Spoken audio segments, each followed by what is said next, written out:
اللہ تعالیٰ نے جن قوموں اور امتوں کا ذکر قرآن پاک میں نشان عبرت کے طور پر فرمایا ہے، انہی قوموں میں سے ایک قوم سدوم بھی ہے۔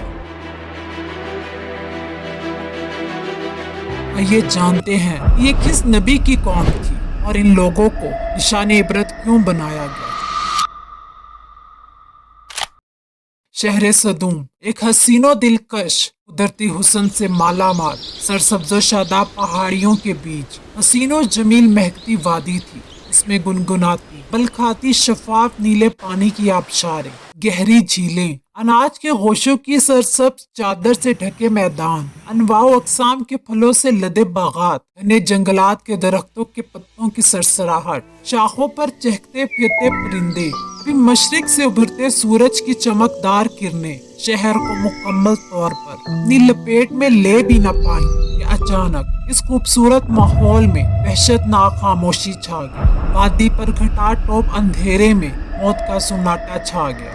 شہر کے باسی ابھی پورے طور پر بیدار بھی نہ ہو پائے کہ اچانک ایک خوفناک جھٹکے نے لمحوں میں سب کچھ ختم کر ڈالا۔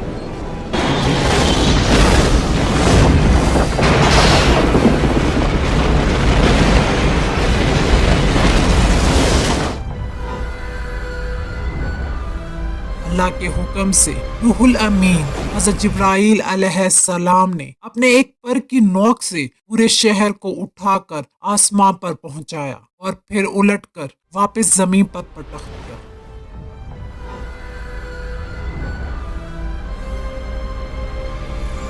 اس طرح دنیا کی حسین و جمیل وادی زمین میں 420 میٹر اندر دھنس کر پانی کی تہہ میں غرق ہو گئی۔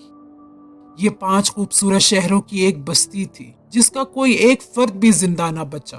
شہر کے کھنڈرات کو مستقبل کے لیے عبرت کا سامان بنا کر محفوظ کر لیا، جیسا کہ قرآن مجید میں ارشاد ربانی ہے، اور ہم نے سمجھنے والوں کے لیے اس بستی میں ایک کھلی نشانی چھوڑ دی۔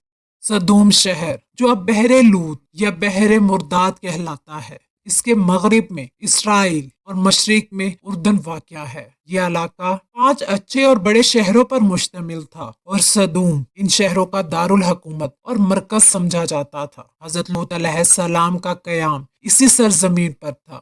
حضرت لوط علیہ السلام حضرت ابراہیم علیہ السلام کے بھتیجے ہیں۔ جب آپ کے چچا حضرت ابراہیم علیہ السلام نے سرزمین فلسطین میں قیام فرمایا اور حضرت لوط علیہ السلام اردن میں اترے تو اللہ تعالیٰ نے آپ کو اہل سدوم کی طرف مبعوث فرمایا۔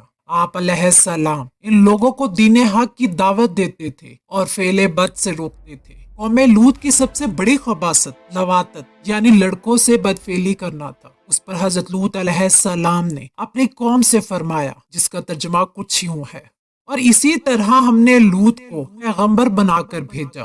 اس وقت انہوں نے اپنی قوم سے کہا کہ تم ایسی بے حیائی کا کام کیوں کرتے ہو کہ تم سے اہل عالم میں سے کسی نے اس طرح کا کام نہیں کیا، یعنی خواہش نفسانی پورا کرنے کے لیے عورتوں کو چھوڑ کر لونڈوں پر گرتے ہو۔ حقیقت یہ ہے کہ تم لوگ حد سے نکل جانے والے ہو۔ قوم لوط اس خبیث جرم کا شکار اس طرح ہوئی کہ ابلیس حضرت لوط علیہ السلام کی قوم میں امرد حسین یعنی خوبصورت لڑکے کی شکل میں آیا اور ان لوگوں کو اپنی جانب مائل کیا، یہاں تک کہ گندا کام کروانے میں کامیاب ہو گیا۔ اس کا ان کو ایسا چسکا لگا کہ وہ اس برے کام کے عادی ہو گئے اور نوبت یہاں تک آ پہنچی کہ وہ عورتوں کو چھوڑ کر مردوں سے اپنی خواہش پوری کرنے لگے۔ حضرت لوط علیہ السلام نے ان لوگوں کو سمجھایا اور منع کیا، لیکن آپ کی بدبخت قوم نے دنیا و آخرت کی بھلائی پر مشتمل بیان عافیت نشان کو سن کر بجائے سر تسلیم خم کرنے کے جو بے حیائی کے ساتھ جواب دیا، اس کے بارے میں قرآن پاک میں کچھ یوں ارشاد ہے، تو ان سے اس کا جواب کچھ نہ بن پڑا اور بولے تو یہ بولے کہ ان لوگوں یعنی لوط اور اس کے گھر والوں کو اپنے گاؤں سے نکال دو کہ یہ لوگ آگ بننا چاہتے ہیں۔ جب قوم لوط کی سرکشی اور خصلت بدفعلی قابل ہدایت نہ رہی تو اللہ پاک کا عذاب آیا۔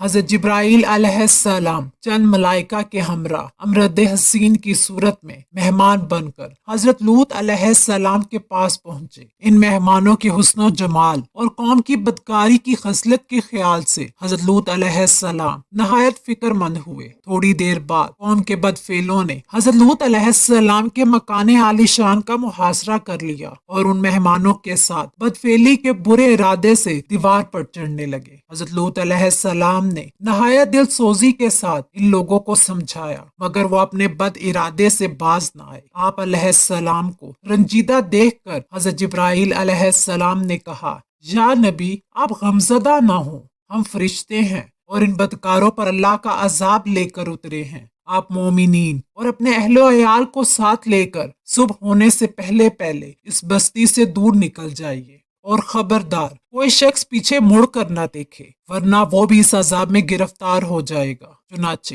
حضرت لوط علیہ السلام اپنے گھر والوں اور مومنین کو ہمراہ لے کر بستی سے باہر تشریف لے گئے۔ پھر حضرت جبرائیل علیہ السلام اس شہر کی 5 بستیوں کو اپنے پروں پر اٹھا کر آسمان کی طرف بلند ہوئے اور کچھ اوپر جا کر ان بستیوں کو زمین پر الٹ دیا۔ پھر ان پر اس زور سے پتھروں کا میہ برسا کہ قوم لوط کی لاشوں کے بھی پرخچے اڑ گئے۔ این اس وقت جبکہ یہ شہر الٹ پلٹ ہو رہا تھا، حضرت لوط علیہ السلام کی ایک بیوی جن کا نام وائلہ تھا، جو در حقیقت منافقہ تھی اور قوم کی بدکاروں سے محبت رکھتی تھی، اس نے پیچھے مڑ کر دیکھا اور اس کے منہ سے نکلا، ہائے رے میری قوم، یہ کہہ کر کھڑی ہو گئی۔ پھر عذاب الہی کا ایک پتھر اس کے اوپر بھی گر پڑا اور وہ ہلاک ہو گئی۔ اور اس کے بارے میں قرآن مجید میں کچھ یوں ارشاد فرمایا گیا ہے، تو ہم نے ان کو اور ان کے گھر والوں کو بچا لیا، مگر ان کی بیوی نہ بچی کہ وہ پیچھے رہنے والوں میں تھی، اور ہم نے ان پر پتھروں کا میہ برسایا، سو دیکھ لو کہ گناہ گاروں کا کیسا انجام ہوا۔ بدکار قوم پر برسائے جانے والے ہر پتھر پر اس شخص کا نام لکھا تھا جو اس پتھر سے ہلاک ہوا۔